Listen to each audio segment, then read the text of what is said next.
Can you believe what we're hearing? Just when you thought you had a handle on the NBA offseason, a bombshell drops that sends shockwaves through the league, making you question everything you thought you knew about loyalty, legacy, and the relentless pursuit of a championship. Are we witnessing a desperate gamble or a stroke of genius that could rewrite the script for a dynasty? Tonight, we dissect two stories proving the NBA never truly sleeps. All right, let's dive straight into the seismic shift potentially brewing in the Bay Area. For years, we watched the Golden State Warriors defy expectations, build a dynasty, and then slowly grapple with the inevitable march of time. And then last summer, the unthinkable happened. Klay Thompson, a foundational pillar, the Splash brother, walked away. It felt like the end of an era, a bittersweet farewell to a legend seeking a new challenge in Dallas. But hold on to your hats, because a new trade idea, floated by the brilliant minds of Fadeaway World, suggests the universe might just be aligning for a full circle moment, a reunion that could send shivers down the spines of the entire league. A three-team blockbuster that not only brings Klay Thompson back home to the Warriors, but also, finally, definitively, resolves the lingering Jonathan Kuminga saga. The proposed deal? The Warriors would welcome Klay Thompson back from the Mavericks, along with a juicy 2030 first-round pick from the Kings. In return, Sacramento would land a dynamic, high-upside Jonathan Kuminga from Golden State, plus Brandon Williams from Dallas. And the Mavericks, in their new reality, would acquire Malik Monk from the Kings. Let's talk about Klay. His departure last summer, after 13 seasons, 4 rings, and countless memories, was tough to swallow. He took a smaller deal with Dallas, chasing a new horizon. But after just one season, a season that saw its share of bumps and the dramatic exit of Luka Doncic, this proposed deal isn't just a trade, it's a narrative masterpiece. With Stephen Curry, Draymond Green, and Jimmy Butler already locked in, Thompson's return isn't merely about adding a shooter. It's about restoring a familiar, battle-tested rotation, giving this core one more glorious swing at contention. Yes, he averaged 14.0 points per game last season, shooting 39.1% from three in a reduced role. He's not in his prime, we know that, but his chemistry with Curry and Green, unmatched. His presence in that locker room, a stabilizing force, a championship whisperer, and that future first-rounder from Sacramento, that's the cherry on top, a strategic asset adding crucial flexibility for whatever comes next. This isn't just a trade, it's a statement. It's the Warriors saying, we're not done yet, not by a long shot.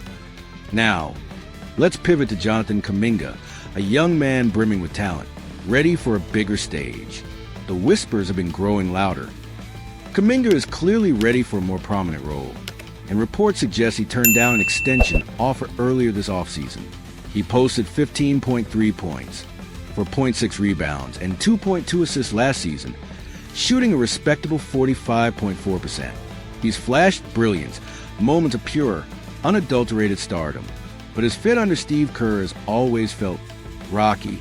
Minutes fluctuated, development stalled at times, and his frustration at times spilled into the public eye. For a player of his caliber, that's simply not sustainable.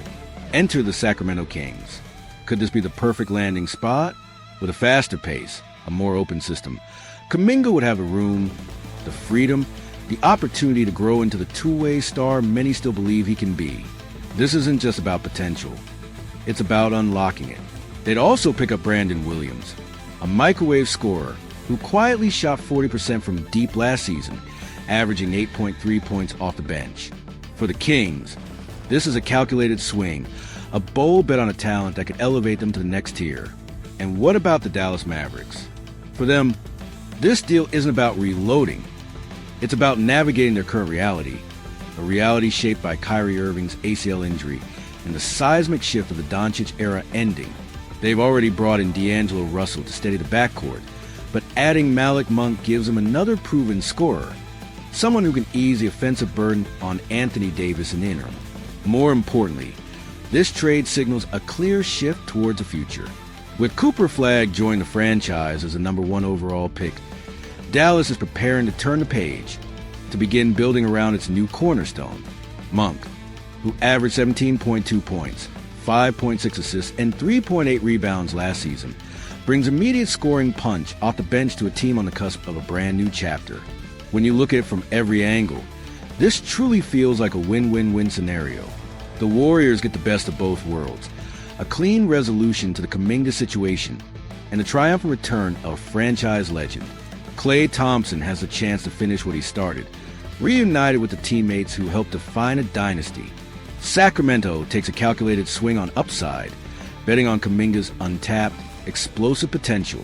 Meanwhile, Dallas reshuffles the deck with a proven scorer as they begin building around their next franchise cornerstone. And for us, the fans, it's a chance to see the Splash Brothers back in blue and gold, at least one more time. This isn't just a trade. It's a narrative, a reunion, and a bold declaration of intent.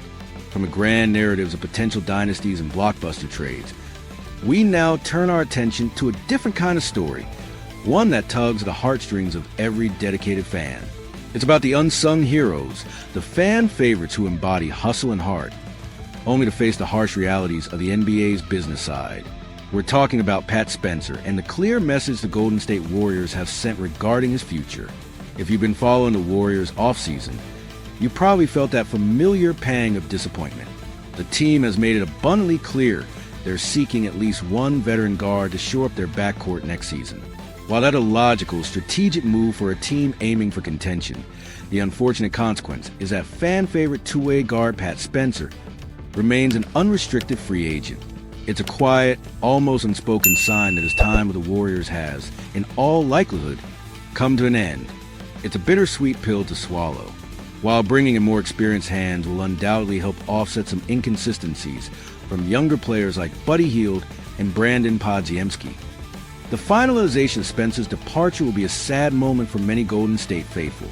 Spencer, at 29, spent 2 seasons with the Warriors, even earning a full NBA contract midway through the 2024-25 season. His numbers: 2.3 points, 1.1 rebounds, and 1.2 assists in 45 total games, shooting 41% from the field. Might not jump off the stat sheet, but those numbers don't tell the full story. They don't capture the relentless hustle, the diving for loose balls, the sheer will to make every single winning play. His game was most vividly evidenced in Game 5 of the team's playoff matchup against the Houston Rockets this past season. Spencer exploded for 11 points in just over 13 minutes, a burst of energy and impact that electrified the arena before being ejected due to an altercation with Dylan Brooks and Alperen Sengun. It was a moment that perfectly encapsulated his fiery spirit and his commitment to the team. Yet, in the cold, hard light of NBA business, as a 29-year-old with limited viability for more significant minutes on a contending roster, it was likely the correct, albeit difficult, decision for the Warriors not to tender him his qualifying offer this offseason, making him an unrestricted free agent. Now,